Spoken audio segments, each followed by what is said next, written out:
Sunugal 24.net. L'information à sa juste valeur. C'est ici même. Sunugal 24.net. Madame la Présidente, honorable députée, comme je l'avais dit en commission, c'est toujours un plaisir et un honneur d'être devant vous, les représentants du peuple. Mais le nombre de questions et la qualité et la diversité, en tout cas, qu'on a noté depuis que vous avez commencé, depuis pratiquement 10 heures, montre l'intérêt, en tout cas, que vous portez à l'éducation de nos enfants, l'éducation de la jeunesse sénégalaise. Mais vous dire tout simplement que le président de la République, dans le plan Sénégal émergent, en son axe 2, consacré donc au capital humain, a voulu donc qu'on crée une société solidaire dans un état de droit. Et quand on va encore plus loin, au niveau de l'ODD 4, nous avons l'ambition d'assurer l'accès de tous à une éducation de qualité sur un pied d'égalité et promouvoir également l'apprentissage tout au long de la vie. Si vous dire que nous devons consolider les acquis du paquet et aller vers son extension dans le domaine de la qualité, de l'équité et de la transparence. Mais quand on regarde ce qui se passe dans le monde de l'éducation, le ministère de l'Éducation en général, c'est des ministères très difficiles à gérer parce que tout simplement, ça fait intervenir plusieurs facteurs. Mais heureusement, le Sénégal n'est pas fermé. Au niveau de la sous-région, que ce soit au niveau de l'UEMOA et au niveau de la CEDEAO, et quand on va au-delà, au niveau de l'UNESCO ou ailleurs, le Sénégal a toujours été une référence dans le domaine de l'éducation. Nous avons des ressources humaines de qualité, respectées. Ça fait même pas un mois que je viens de l'UNESCO, où si vous voyez comment notre système en tout cas est envié, que ce soit des pays africains ou ailleurs. Je ne m'occupe pas de l'APR ou du PDS ou d'autres. On m'a donné une mission très claire. Et ils ont été associés, ils ont participé, d'autres également, qu'ils soient chrétiens ou catholiques, la société civile. Et c'est là le climat social, l'apaisement. Ces syndicats nous ont beaucoup aidés. Et dans l'ombre, peut-être, on travaille beaucoup ensemble. Ils ont participé. Mais on ne ferme pas la porte à des partenaires. La priorité des priorités pour nous, c'est les syndicats. C'est l'apaisement du climat social. Et on ne peut pas donc faire des activités sans qu'ils soient associés. Et ils le sont du niveau central jusqu'au niveau déconcentré, depuis qu'on est là. Maintenant, peut-être que c'est un manque d'information parce que ce qu'on sait, ce qui est ressorti, c'est le voile. Mais il y a eu beaucoup de problèmes qu'on a eu à régler avec eux et que les Sénégalais ne le savent pas encore. Et c'est encore mieux. Quand on réglait le problème de Bignona, ce sont des syndicats, qu'ils soient du G7 ou du G20, qui nous ont accompagnés. Bignona, Véligara, le Prytanée militaire, c'est eux les syndicats.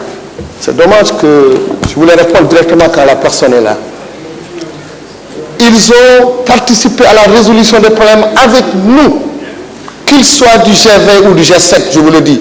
Et même l'ancien problème du lycée Kennedy, vous vous rappelez bien, ce sont des syndicats du G20 d'ailleurs, qui ne sont même pas du G7, qui ont reposé le problème. Et le président a accédé à la demande. Donc, à la limite, comme le disait l'honorable député Damba Sow, on pourrait même de loin croire qu'on est prisonnier. En tout cas, deux groupes de syndicats. Non, on ne l'est pas. Un arrêté, des élections ont été organisées. Ces élections ont donné des résultats. Avant qu'on les organise, l'ensemble des syndicats avaient accepté, validé et signé. Et du coup, donc, un des articles de cet arrêté qui organisait ces élections leur donnait la possibilité, le droit de négocier, de discuter, de dialoguer avec nous. Le G7, c'est ce qu'on respecte. Par contre, si on veut le faire avec tous les syndicats, autant ne pas faire alors d'élection. Il faut être logique avec nous-mêmes. Maintenant, les 20 autres syndicats, ce sont des syndicats qui existent, des acteurs qui sont là dans le système, ils sont écoutés, ils sont associés. On reçoit d'autres personnes qui ne sont même pas du système éducatif, à plus forte raison des syndicats.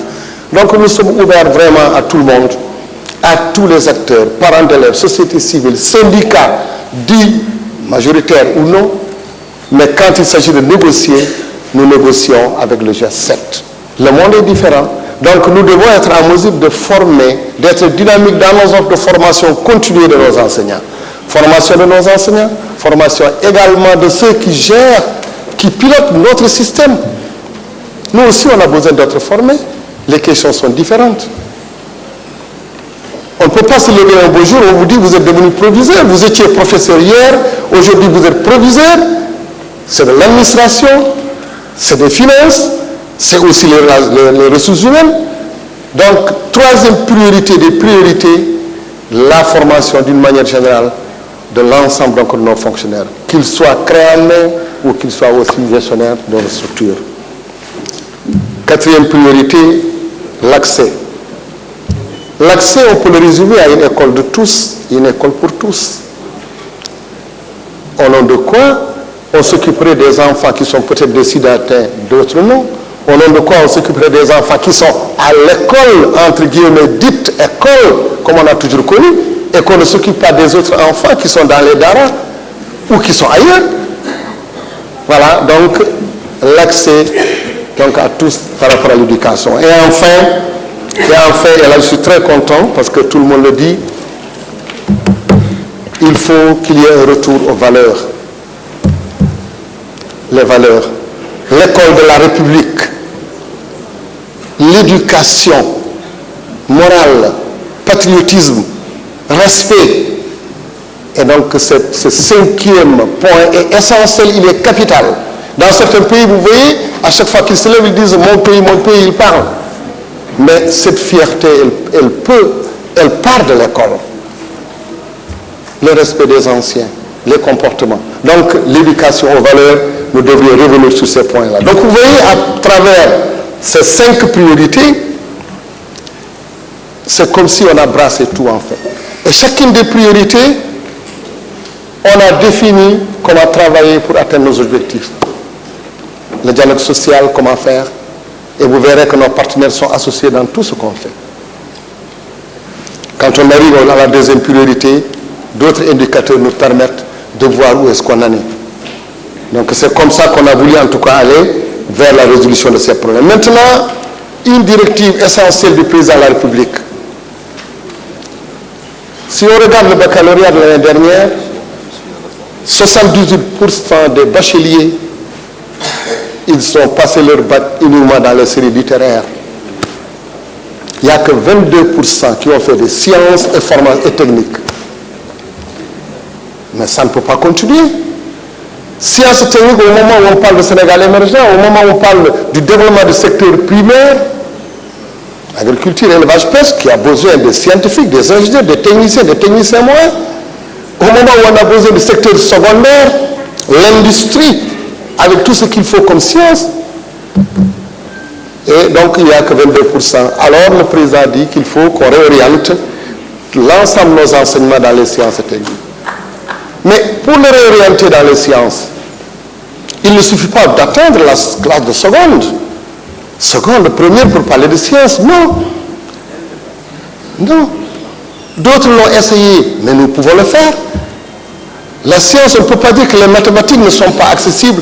Aujourd'hui, quand vous faites le bilan de ceux qui font la série S1 au Sénégal, vous allez dire que ce n'est pas possible. Où est-ce qu'on va? Or, nous, de notre temps, vous aviez les séries C, les séries S1, les séries C, E, etc. Parce que tout simplement, il y avait cette envie et il y avait également cette préparation qui est faite depuis. Nous voulons donc que les sciences et les techniques, qu'on les commence très tôt, depuis l'école élémentaire, jusqu'au moyen et secondaire, avec ce qu'il faut. C'est ce qui explique les BST que le président de la République a installés au Sénégal. Je reviendrai sur d'autres lycées tout à l'heure. Mais en parlant d'éducation de base, on est obligé de se poser aujourd'hui la question, quelle est la méthode et la bonne méthode de lecture qu'il faut pour nos élèves. Avec ce monde du XXIe siècle, de SMS, quand un jeune va vous écrire « il faut », il va vous dire « il est faux », le faux. Mais il faut faire avec. Alors nous sommes dans une dynamique de revenir sur ce qu'on appelle peut-être la méthode syllabique, qui a quand même donné de bons résultats. Et d'autres pays qui peut-être étaient avec nous, étaient allés vers la méthode globale, sont en train de revenir plus tôt que nous vers la méthode syllabique. Mais comme on est dans la concertation, on va continuer la réflexion, mais certainement on va installer la méthode syllabique de telle sorte que dans les 3 premières années, ils vont savoir lire et calculer, etc.